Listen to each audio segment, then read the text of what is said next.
Have you ever found yourself unable to believe someone even when they've given you no reason to doubt them? Have you watched the people closest to you offer love, support, reassurance, and felt nothing but suspicion crawling up your spine?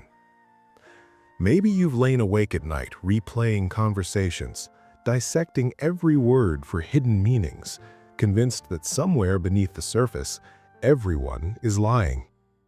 You can't trust anyone. Not fully. Not really. And the worst part? You know this isolates you. You know it's exhausting. You watch others accept kindness at face value and wonder what's wrong with you that you cannot do the same. But every time you consider lowering your guard, something inside you screams danger. Every time someone gets close, your mind generates a list of reasons why they'll eventually betray you. You're not choosing this, it's choosing you. This is what it means to live without trust. Not occasional doubt, chronic, unrelenting suspicion that follows you into every relationship, every conversation, every moment of potential connection. To the outside world, you might appear cold, guarded, difficult. People might call you paranoid, tell you to relax, suggest you're sabotaging good things with your constant questioning. But they don't live inside your mind. They don't know what you see. Because here's what you see: patterns, evidence, the small inconsistencies in people's stories, the way someone's eyes shift when they speak, the gap between what people promise and what they deliver. While others give trust freely, you've learned to treat it like currency you cannot afford to spend. And you learned this for a reason. Watch yourself long enough and you'll see the pattern everywhere. In conversations, you're never fully present. Part of you is always scanning, analyzing, preparing for betrayal. Someone compliments you, and your first thought isn't gratitude, it's calculation. What do they want? What's their agenda? A friend makes plans with you, and you're already bracing for the cancellation. A partner says, "I love you," and you search their face for evidence that they're lying, that they'll leave, that this is temporary, and you're a fool for almost believing it. At work, you trust no one with anything that matters. You document everything, keep receipts, prepare for the moment someone throws you under the bus, because in your experience, it's not if, it's when. In relationships, you test people constantly. Sometimes you're aware you're doing it, often you're not. You push them away to see if they'll fight to stay. You withhold vulnerability to see if they'll notice. You create scenarios to confirm what you already believe, that eventually everyone leaves or betrays or reveals themselves to be exactly what you suspected all along. To outsiders, this looks like self-sabotage. It looks like you're the problem, manufacturing distrust where none should exist. They might say you have trust issues, as though it's a personal failing, a character flaw you could fix if you just tried harder, thought more positively, gave people a chance. But what they call paranoia, you call pattern recognition. What they call trust issues, you call survival instincts. You're not inventing danger, you're remembering it. And your inability to trust anyone isn't a defect, it's a defense mechanism built from experience. To understand why you can't trust anyone, we must return to where this began. Trust isn't something humans are born with or without, it's learned. And you learned, through experience, that trust equals vulnerability, and vulnerability equals pain. Perhaps it started in childhood. Maybe you had a parent who was there one day and gone the next, or a caregiver who said they loved you but treated you like a burden. Perhaps you were the child who needed help and received criticism instead, who showed weakness and learned it would be used against you, who trusted adults to protect you and discovered they wouldn't, or worse, that they were the danger. Maybe it wasn't one catastrophic betrayal, but 1,000 small ones. Promises broken, needs ignored, affection given conditionally, withdrawn without warning. You learned the most fundamental lesson a child can learn. The people who are supposed to be safe aren't. Or perhaps it came later, a friendship that turned to betrayal, a partner who swore loyalty and disappeared, someone you trusted completely who used your vulnerability as ammunition. The specific story varies, but the lesson is always the same. Opening yourself to people gives them power to destroy you, and they will. Maybe not today, maybe not intentionally, but eventually they will. Psychologists call what happened to you a betrayal trauma. When someone you depend on, especially early in life, proves untrustworthy, it doesn't just hurt in the moment, it rewires your brain's threat detection system. Your amygdala, the part of your brain responsible for processing danger, becomes hyperactive. It starts interpreting neutral situations as threatening, ambiguous cues as hostile. This is why you can walk into a room and immediately sense tension no one else notices, why a slight change in someone's tone sends your entire nervous system into alert mode. Your brain isn't overreacting, it's doing exactly what it learned to do: scan constantly for danger, because in your experience, danger is everywhere. Attachment theory explains this further. Psychologist John Bowlby discovered that our earliest relationships create blueprints for all future connections. If your early attachments were unreliable, chaotic, or harmful, you developed what's called insecure attachment, likely avoidant or disorganized. Your nervous system learned that closeness brings pain, that depending on others leads to disappointment, that the people you need most are the ones most likely to hurt you. This isn't a belief you chose consciously. It's a survival program running beneath your awareness, written in your neurobiology before you had language for it. And here's the cruelest part. The more you needed trust and didn't receive it, the harder it became to trust.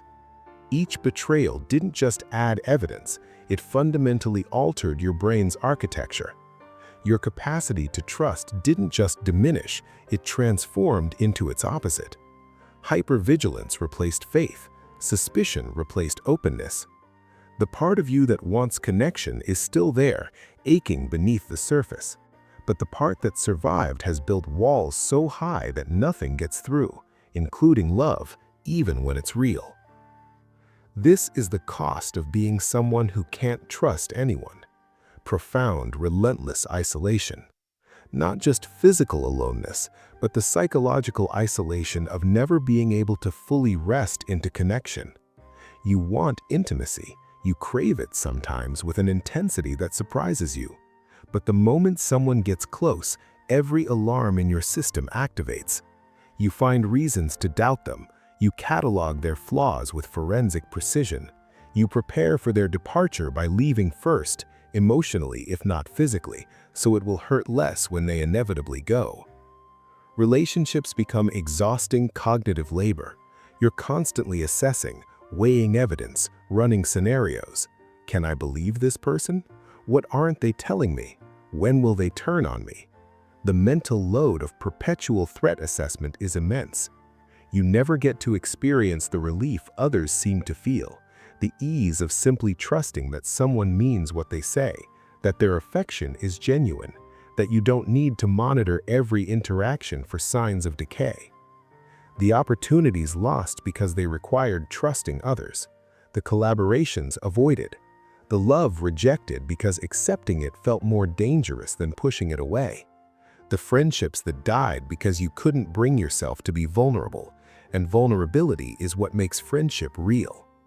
You watch others navigate relationships with an ease that baffles you. They trust so readily, open up so quickly. Don't they see how dangerous that is? Yet this inability to trust anyone also gives you something. You're rarely deceived. While others fall for manipulation, you spot it immediately. You read people with an accuracy that unnerves them, seeing through performances, understanding motives they haven't fully acknowledged themselves. Your inability to trust makes you almost impossible to fool. When others are blindsided by betrayal, you saw it coming. You're always prepared, always protected, always one step ahead of disappointment because you never expected loyalty in the first place. But here's the paradox that defines your existence. The same vigilance that protects you from betrayal also prevents you from experiencing genuine connection. The same walls that keep pain out also keep love out. The same pattern recognition that saves you from deception also condemns you to loneliness. You're safe, yes, but you're also alone, and some part of you knows this safety is a prison. So where does this leave you? Aware that you can't trust anyone, aware that this costs you everything, yet unable to override the alarm system that screams danger whenever someone reaches for you. Healing doesn't mean learning to trust everyone. That's not wisdom, that's naivety, and your nervous system knows the difference. Healing means learning to distinguish between old danger and present safety. It means recognizing when your alarm system is responding to ghosts, not threats.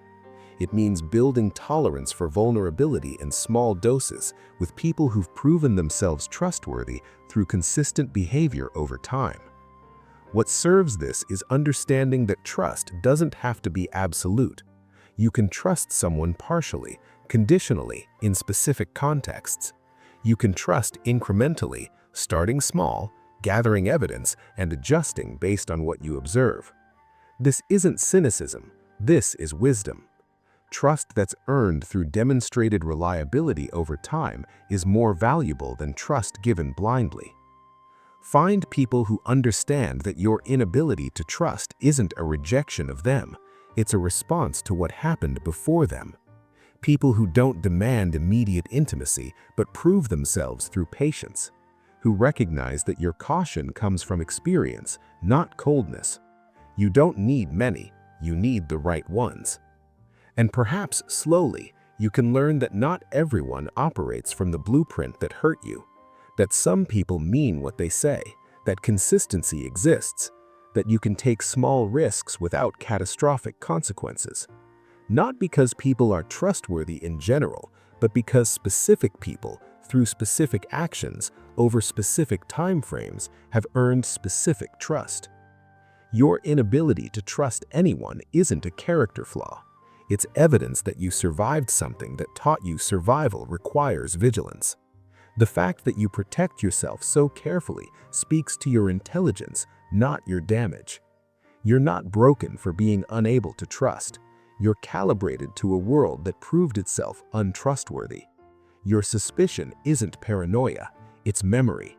Your walls aren't coldness, they're architecture built from necessity. And your refusal to trust easily doesn't make you difficult. It makes your trust, when finally given, the most valuable thing you possess.